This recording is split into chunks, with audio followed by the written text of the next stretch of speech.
नमस्कार दोस्तों, आज मैं आप सभी को बृहस्पतिवार व्रत की विधि और बृहस्पतिवार व्रत कथा बताने जा रही हूँ।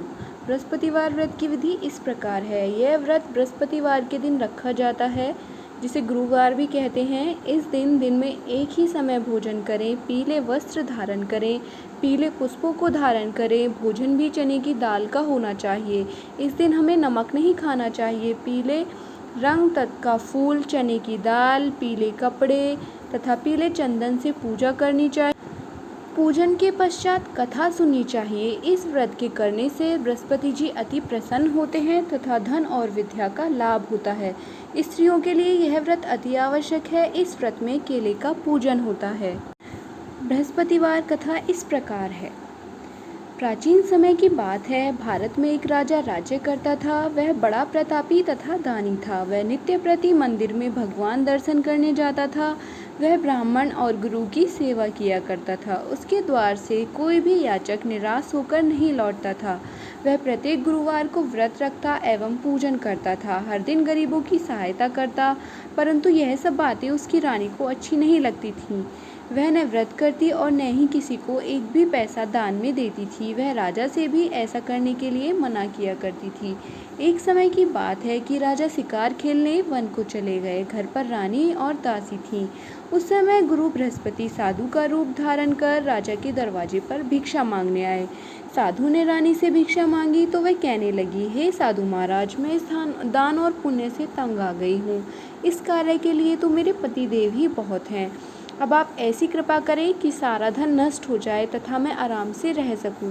साधु रूपी बृहस्पति देव ने कहा, हे देवी, तुम बड़ी विचित्र हो। संतान और धन से कोई दुखी नहीं होता, इसे सभी चाहते हैं। पापी भी पुत्र और धन की इच्छा करता है। अगर तुम्हारे पास धन अधिक है तो भूखे मनुष्यों को भोजन कराओ, प्याऊ लगवाओ, ब्राह्मणों को दान दो, धर्मशालाएं बनवाओ, कुआं, तालाब, बावड़ी, बाग बगीचे आदि का निर्माण कराओ तथा निर्धनों की कुंवारी कन्याओं का विवाह कराओ। साथ ही यज्ञ आदि करो। इस प्रकार के कर्मों से आपके कुल का और आपका नाम परलोक में भी सार्थक होगा एवं तुम्हें भी स्वर्ग की प्राप्ति होगी। परंतु रानी साधु की इन बातों से खुश नहीं थी। उसने कहा, हे साधु महाराज, मुझे ऐसे धन की आवश्यकता नहीं जिसको मैं अन्य लोगों को दान देती फिरूं तथा जिसको रखने और संभालने में ही मेरा सारा समय नष्ट हो जाए। साधु ने कहा, हे देवी, यदि तुम्हारी ऐसी ही इच्छा है तो जैसा मैं तुम्हें बताता हूँ तुम वैसा ही करना। बृहस्पतिवार के दिन घर आंगन को गोबर से लीपना, अपने केसों को पीली मिट्टी से धोना, केसों को धोते समय स्नान करना, राजा से कहना वह हजामत करवाएं, भोजन में मांस मदिरा खाना, कपड़े धोबी के यहाँ धुलने देना। इस प्रकार 7 बृहस्पतिवार करने से आपका सारा धन नष्ट हो जाएगा। यह कहकर साधु महाराज रूपी बृहस्पति देव अंतर्ध्यान हो गए। रानी ने साधु के कहने के अनुसार 7 बृहस्पतिवार तक वैसा ही किया। साधु के बताए अनुसार कार्य करते हुए केवल 3 बृहस्पतिवार ही बीते थे कि उसकी समस्त धन संपत्ति नष्ट हो गई। भोजन के लिए दोनों समय परिवार तरसने लगा तथा सांसारिक भोगों से दुखी रहने लगा। तब राजा रानी से कहने लगा, हे रानी, तुम यहाँ पर रहो, मैं दूसरे देश को जाता हूँ। क्योंकि यहाँ पर मुझे सभी मनुष्य जानते हैं, इसलिए मैं यहाँ पर कोई काम नहीं कर सकता। मैं अब परदेश जा रहा हूँ, वहीं कोई काम धंधा करूँगा। शायद हमारे भाग्य बदल जाएं। ऐसा कहकर राजा परदेश चला गया। वह वहाँ जंगल से लकड़ी काट कर लाता और शहर में बेचता। इस तरह जीवन व्यतीत करने लगा। इधर राजा के बिना रानी और दासियां दुखी रहने लगीं। किसी दिन भोजन मिलता और किसी दिन जल पीकर ही रह जातीं। एक समय और रानी और दासियों को 7 दिन बिना भोजन के व्यतीत करने पड़े। तो रानी ने अपनी दासी से कहा, हे दासी, यहाँ पास ही के नगर में मेरी बहन रहती है। वह बहुत धनवान है, तो उसके पास जा और उससे 5 सेर बेझर यानी कि अनाज मांग कर ले आ, जिससे कुछ समय के लिए गुजारा हो जाएगा। दासी रानी की बहन के पास गई और उससे बोली, हे रानी, मुझे आपकी बहन ने भेजा है, मुझे 5 सेर बेझर दे दो। दासी ने यह बात अनेक बार कही, परंतु रानी की बहन ने कोई उत्तर नहीं दिया। क्योंकि वह उस समय बृहस्पति देव की कथा सुन रही थी। जब दासी को रानी की बहन से कोई उत्तर नहीं मिला तो वह बहुत दुखी हुई और उसे क्रोध भी आया। वह लौटकर रानी से बोली, हे रानी, आपकी बहन बहुत ही घमंडी है, वह छोटे लोगों से बात भी नहीं करती। मैंने उससे कहा तो उसने कोई उत्तर नहीं दिया, मैं वापस चली आई। रानी बोली, हे दासी, इसमें उसका कोई दोष नहीं है। जब बुरे दिन आते हैं तब कोई सहारा नहीं देता। अच्छे बुरे का पता विपत्ति में ही लगता है। जो ईश्वर की इच्छा होगी वही होगा। यह सब हमारे भाग्य का दोष है। उधर रानी की बहन ने सोचा कि मेरी बहन की दासी आई थी, परंतु मैं उससे नहीं बोली। इससे वह बहुत दुखी हुई। अतः कथा सुन और विष्णु भगवान का पूजन समाप्त कर वह अपनी बहन के घर आई और कहने लगी, हे बहन, मैं बृहस्पति देव की कथा सुन रही थी। तुम्हारी दासी हमारे घर गई, परंतु जब तक कथा होती है तब तक हम लोग न उठते हैं और न बोलते हैं, इसलिए मैं नहीं बोली। कहो दासी, क्यों गई थी? रानी बोली, बहन, हमारे घर अनाज नहीं था। वैसे तुमसे कोई बात छिपी नहीं है, इस कारण मैंने दासी को तुम्हारे पास 5 सेर बेझर के लिए भेजा था। रानी की बहन बोली, बहन देखो, बृहस्पति भगवान सबकी मनोकामनाएं पूरी करते हैं। देखो, शायद तुम्हारे घर में भी अनाज रखा हो। यह सुनकर दासी घर के अंदर गई तो वहाँ उसे एक घड़ा बेझर का भरा मिल गया। उसे बड़ी हैरानी हुई क्योंकि उसने एक एक बर्तन देख लिया था। उसने बाहर आकर रानी को बताया। दासी अपनी रानी से कहने लगी, हे रानी, देखो, वैसे हमको जब अन्न नहीं मिलता तो हम रोज ही व्रत करते हैं। अगर इनसे इस व्रत की विधि और कथा पूछ ली जाए तो उसे हम भी कर लिया करेंगे। दासी के कहने पर रानी ने अपनी बहन से बृहस्पतिवार के व्रत के बारे में पूछा। उसकी बहन ने बताया, हे रानी बहन, बृहस्पतिवार को सूर्योदय से पूर्व उठकर स्नान करके बृहस्पतिवार का व्रत करना चाहिए, लेकिन उस दिन सिर नहीं धोना चाहिए। बृहस्पतिवार के व्रत में चने की दाल, मुनक्के से विष्णु भगवान का केले के वृक्ष की जड़ में पूजन करें तथा दीपक जलाएं। बृहस्पतिवार के व्रत में भोजन पीले खाद्य पदार्थ का करें तथा कथा सुने। इस प्रकार करने से गुरु भगवान प्रसन्न होते हैं, अन्न पुत्र धन देते हैं। इस तरह व्रत और पूजन की विधि बताकर रानी की बहन अपने घर लौट गई। रानी और दासी दोनों ने निश्चय किया कि वे बृहस्पति देव भगवान का पूजन जरूर करेंगी। 7 दिन बाद जब बृहस्पतिवार आया तो उन्होंने व्रत रखा। गुड़साल में जाकर चना और गुड़ बीन लाई तथा उसकी दाल से केले की जड़ में भगवान का पूजन किया। अब भोजन कहाँ से आए? दोनों बड़ी दुखी हुई, परंतु उन्होंने व्रत किया था, इस कारण बृहस्पति देव भगवान प्रसन्न थे। वे एक साधारण व्यक्ति के रूप में 2 थालों में सुंदर पीला भोजन लेकर आए और दासी को देकर बोले, हे दासी, यह भोजन तुम्हारे और रानी के लिए है, तुम दोनों भोजन करना। दासी भोजन पाकर बहुत प्रसन्न हुई और वह रानी से जाकर बोली, रानी जी, भोजन कर लो। रानी को भोजन के आने के बारे में कुछ भी पता नहीं था, इसलिए वह दासी से बोली, जा तू ही भोजन कर, क्यों तू हमारी व्यर्थ में हंसी उड़ाती है। दासी बोली, एक व्यक्ति अभी भोजन दे गया है। रानी कहने लगी, वह भोजन तेरे लिए ही दे गया होगा, तू ही भोजन कर। दासी ने कहा, वह व्यक्ति हम दोनों के लिए 2 थालों में भोजन दे गया है, इसलिए मैं और आप दोनों ही साथ साथ भोजन करेंगे। फिर दोनों ने गुरु भगवान को नमस्कार कर भोजन प्रारंभ किया। उसके बाद से वह प्रत्येक बृहस्पतिवार को गुरु भगवान का व्रत और पूजन करने लगी। बृहस्पति भगवान की कृपा से उनके पास धन हो गया, परंतु रानी फिर पहले की तरह से आलस्य करने लगी। तब दासी बोली, देखो रानी, तुम पहले भी इस तरह आलस्य करती थी, तुम्हें धन के रखने में कष्ट होता था, इस कारण सभी धन नष्ट हो गया। अब गुरु भगवान की कृपा से धन मिला है तो तुम्हें फिर आलस्य होता है। बड़ी मुसीबतों के बाद हमने यह धन पाया है, इसलिए हमें दान पुण्य करना चाहिए।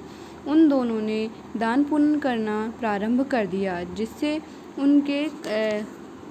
जिससे उनका काफ़ी यश फैलने लगा। एक दिन रानी और दासी आपस में विचार करने लगी कि ना जाने राजा किस दशा में होंगे, उनकी कोई खोज खबर नहीं है। गुरु भगवान से उन्होंने प्रार्थना की और भगवान ने रात्रि में राजा को स्वप्न में कहा, हे राजा, उठ, तेरी रानी तुझे याद करती है, अब अपने नगर को लौट जा। राजा प्रातःकाल उठकर जंगल से लकड़ियां काटने लगा और जंगल में वह सोचने लगा कि रानी की गलती से उसे कितने दुख भोगने पड़े। राजपाट छोड़कर उसे जंगल में आकर लकड़हारा बनना पड़ा। उसी समय जंगल में बृहस्पति देव साधु के रूप में आए और लकड़हारे से बोले, हे लकड़हारे, तुम इस सुनसान जंगल में किस चिंता में बैठे हो, मुझे बताओ। यह सुन राजा के नेत्रों में जल भर आया और साधु की वंदना कर बोला, हे प्रभु, आप सब कुछ जानने वाले हैं। इतना कहकर राजा ने साधु को अपनी संपूर्ण कहानी सुना दी। महात्मा तो स्वभाव के दयालु ही होते हैं। वे राजा से बोले, हे राजा, तुम्हारी पत्नी ने बृहस्पति देव के प्रति अपराध किया था, जिसके कारण तुम्हारी यह दशा हुई। अब तुम किसी प्रकार की चिंता मत करो, भगवान तुम्हें पहले से अधिक धन देंगे। देखो तुम्हारी पत्नी ने बृहस्पतिवार का व्रत करना प्रारंभ कर दिया है। अब तुम भी बृहस्पतिवार का व्रत करके चने की दाल एवं गुड़ को जल के लोटे में डालकर केले के पत्ते से भगवान विष्णु का पूजन करो। फिर कथा कहो या सुनो, भगवान तुम्हारी सारी मनोकामनाओं को पूरा करेंगे। साधु को प्रसन्न देखकर राजा बोला, हे प्रभु, मुझे लकड़ी बेचकर इतना पैसा नहीं मिलता जिससे मैं भोजन करने के उपरांत कुछ बचा सकूं। मैंने रात्रि में अपनी रानी को व्याकुल देखा है। मेरे पास कोई साधन नहीं जिससे मैं उसका समाचार जान सकूं। फिर मैं बृहस्पतिवार की कौन सी कहानी कहूं या सुनूं, मुझे तो कुछ भी पता नहीं। साधु ने कहा, हे राजा, तुम किसी बात की चिंता मत करो। बृहस्पतिवार के दिन तुम रोजाना की तरह लकड़ियां लेकर शहर को जाना। तुम्हें रोज से दुगना धन प्राप्त होगा, जिससे तुम भली भांति भोजन कर लोगे तथा बृहस्पति देव की पूजा का सामान भी आ जाएगा। लकड़हारा बने राजा ने साधु के बताए अनुसार वैसा ही किया। उसने कथा सुनकर बृहस्पतिवार का व्रत करके भगवान विष्णु की पूजा की। उस दिन से उसके सभी कलेश दूर हो गए, लेकिन अगले बृहस्पतिवार को कामकाज में अधिक व्यस्त रहने के कारण उसने भगवान बृहस्पति देव जी का व्रत नहीं किया। भगवान बृहस्पति देव लकड़हारे से क्रोधित हो गए और उसे भूल की सजा दी। उस दिन नगर के राजा ने नगर में घोषणा करके सबको सूचित किया कि प्रत्येक नागरिक मेरे महल में भोजन करने आए। जो नहीं आएगा उसे अपराधी मानकर भारी दंड दिया जाएगा। लकड़हारा बने राजा ने उस नगर के राजा की घोषणा तो सुनी, लेकिन जंगल से लकड़ी काटकर लाने और उन्हें बेचने में देर हो जाने के कारण वह समय पर महल में भोजन करने नहीं जा सका। अतः राजा के सैनिक लकड़हारे को पकड़कर महल में ले गए। राजा ने उस महल के एक कक्ष में बैठकर भोजन किया। उस कक्ष में एक खुंटी पर रानी का सोने का हार लटका हुआ था। लकड़हारा अकेला उस कक्ष में भोजन कर रहा था। तभी उसने एक आश्चर्यजनक घटना घटते देखी। देखते ही देखते वह खुंटी हार को निगल गई। थोड़ी देर के बाद राजा ने हार को गायब देखा तो लकड़हारे को कारावास में डलवा दिया। लकड़हारा मन ही मन अपने भाग्य को कोसने लगा। तभी उसे जंगल में मिले साधु का स्मरण हो आया। थोड़ी देर में भगवान बृहस्पति देव सन्यासी के रूप में उसके सामने प्रकट हुए और कहा, हे लकड़हारे, तूने भगवान बृहस्पति देव की पूजा नहीं की, इसी कारण तुम्हें कष्ट हुआ है। लेकिन अब चिंता मत करो। बृहस्पतिवार के दिन कारागार के दरवाजे पर तुम्हें कुछ पैसे पड़े हुए मिलेंगे। उन पैसों से भगवान बृहस्पति देव का व्रत करके उनकी पूजा करोगे तो तुम्हारे सब दुख नष्ट हो जाएंगे।